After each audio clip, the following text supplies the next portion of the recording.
మా డ్రైవర్లు ఎక్కడ దిక్కులేక పోతుర్రు. నువ్వు ఫ్రీ పాస్ చేసినావు, ఏం చేయాలి?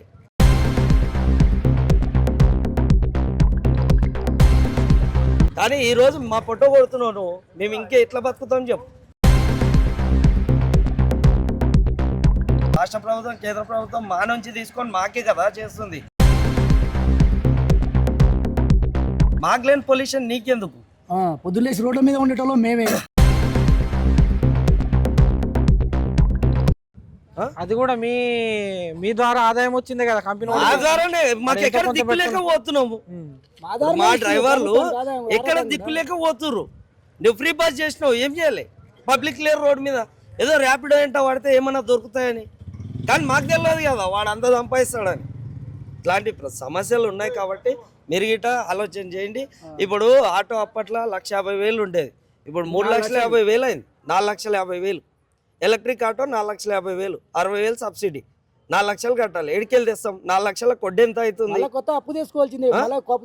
ప్రభుత్వానికి అప్పు అవుతున్నా తెలుస్తున్నది, కానీ పబ్లిక్ ఎట్లా బతకాలనేది ఆలోచన చేయండి.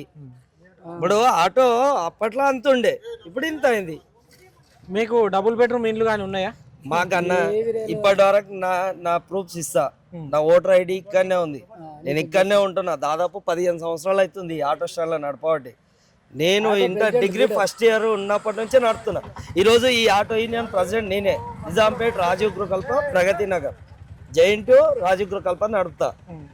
ఈరోజు నేను ప్రెసిడెంట్ కానీ అప్పుడే వస్తే ఇయ్యారు కదా నాకు. 15 సంవత్సరాల ఎక్స్పీరియన్స్ చూసి అందరూ అరే ఏదో మన సమస్యలు మనం పరిష్కరించుకోవాలనే వచ్చినాం. కానీ ఈరోజు మా పొట్ట కొడుతున్నావు నువ్వు, మేము ఇంకా ఎట్లా బతుకుతాం చెప్పు. చెప్పేది ఏమున్నది అన్న?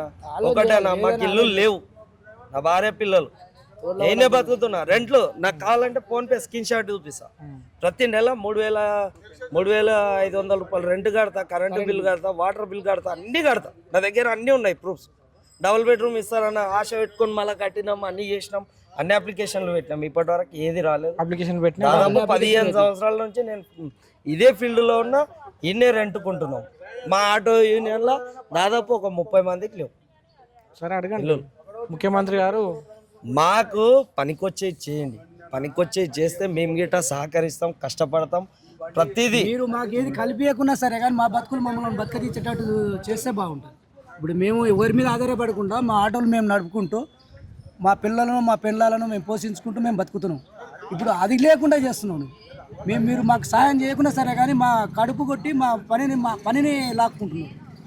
మేము ఎట్లా బతకాలి? ఈ కాలనీలో దాదాపు 3,000 ఫ్యామిలీలు బతుకుతున్నాయి సార్. ఈ కాలనీలో దాదాపు 3,000 ఫ్యామిలీలు.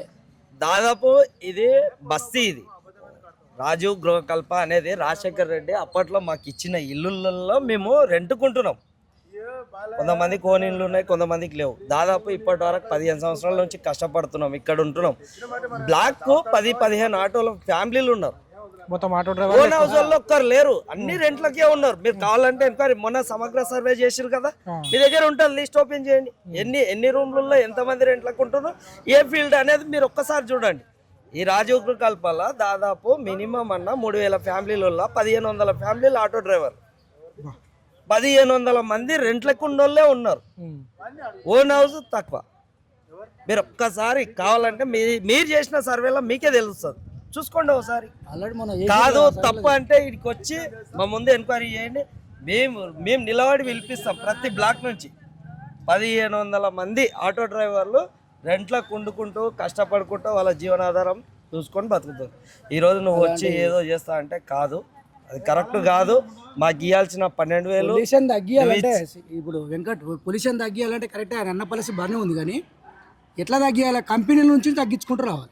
ఇప్పుడు డీజిల్ బండ్లు తగ్గించుకుంటూ రావాలి. 15 ఏళ్ళు తీసేస్తాడు. 15 ఏళ్ళ బండ్లను తగ్గించుకుంటూ 15 ఏళ్ళ బండ్లు వచ్చినాయి. ఇప్పుడు ఆ 15 ఏళ్ళ బండ్ల కాడికి ఇవ్వను ఏది ఎలక్ట్రిక్ బండ్లు. అవి ఇవ్వడం ఏమవుతుంది అంటే కొన్ని బండ్లు తగ్గుతాయి, మళ్ళీ నెక్స్ట్ 15 ఇయర్లకు వస్తాయి. అట్లా తగ్గించుకుంటూ రావాలి. ఒకేసారి తీసేస్తా అంటే ఎట్లా అవుతుంది అన్నది. గవర్నమెంట్ బస్సులను కూడా 3,000 బస్సులు ఉన్నాయి, 3,000 బస్సులు కూడా సంస్థ కాబట్టి వాడు తీసేస్తాడు. అవి ప్రైవేట్ సంస్థ కదా, మమ్మల్ని ఎట్లా తగ్గిస్తాడు చెప్పు? అది వాని సంస్థ, వాని చేతుల పని, వాడి ఆదాయం వానికి వస్తుంది. 2,000 కోట్లు నెలకు వాడిని కట్టుకుంటున్నాడు, వాడు తీసేస్తాడు, కొత్త బండ్లు పెడతాడు. అలా మాకు ఇస్తాడు వాడు? ఇస్తలేడు కదా. ప్రీ సంస్థకి వెళ్ళి ప్రీ టికెట్ పెట్టుకుని వాని సంస్థకు వాడే ఇచ్చుకుంటున్నాడు. అది ఇయ్యనే. నువ్వు ఎట్లా చేసినా పబ్లిక్ భారం ఏది రాదు. కష్టపడింది ఏది రాదు. ఫ్రీగా వచ్చేది ఏదైనా మళ్ళీ మన మీద పన్నులతో ఏదో ఒక ఖచ్చితంగా కట్టాల్సిందే ట్యాక్స్. ప్రతి విషయంలో డీజిల్ కన్నా కడతాం మేము పొద్దుగా. ఏం అవుతానో కట్టాల్సిందే కదా. ఉన్నోడు కట్టలేడేమో కానీ మేమైతే ఖచ్చితంగా కడతాం ప్రతిరోజు. మాకు డీజిల్ లేదు నడవది. ఆ రోజు ట్యాక్స్ గవర్నమెంట్కి ఇచ్చినట్లే కదా, ఆ రూపకంగా ఏదో రూపకంగా. ఇప్పుడు మినిమం అన్న ఒక్కొక్క ఆటోడు ఒక 500 డీజిల్, ఒక 300 డీజిల్ కొట్టించిన గిట్ట దాంట్లో ట్యాక్స్ వెళ్ళిపోతుంది. మేము ప్రభుత్వానికి కడతానే ఉన్నాం. రాష్ట్ర ప్రభుత్వం, కేంద్ర ప్రభుత్వం మా నుంచి తీసుకొని మాకే కదా చేస్తుంది. చదువుకున్నారు కదా వాళ్ళు. సిస్టమేటిక్ చేయాలన్నా, పొల్యూషన్ తగ్గియాలంటే ఒక సిస్టమేటిక్ చేయాలి. ఒకసారి అయితే ఏది కాదు. ఆర్థిక వ్యవస్థ అనేది బాగుపడాలంటే వాళ్ళకు డబ్బులు కావాలనుకుంటే ఏదో కంపెనీలు ఇంతకుముందు తీసుకొచ్చారు, సాఫ్ట్వేర్ కంపెనీ తీసుకురండి, చేయండి, డెవలప్మెంట్ చేయండి, రోడ్లు అది అంటే నడుస్తుంది. కానీ ఏదో ఆటో డ్రైవర్లు వచ్చిర్రు, ఏదో పొల్యూషన్ ఏర్పడదు. ఆటో డ్రైవర్లు ఈరోజు వచ్చిర్రు, మీరే బళ్ళు పడ్డారు ఇన్ని రోజులు అంటే మీకు ఈరోజు డబ్బులు ఉన్నాయి, కార్లలో తిరుగుతారు, ఏసీలో తిరుగుతారు కాబట్టి మీకు కనిపించట్లేదు. అసలు పొల్యూషన్లో మీరు తిరిగితే కదా పొల్యూషన్ ఏందో మేము ప్రతిరోజు అనుభవిస్తున్నాం కదా. మాకు లేని పొల్యూషన్ నీకెందుకు? పొద్దులేసి రోడ్ల మీద ఉండేటోళ్ళు మేమే.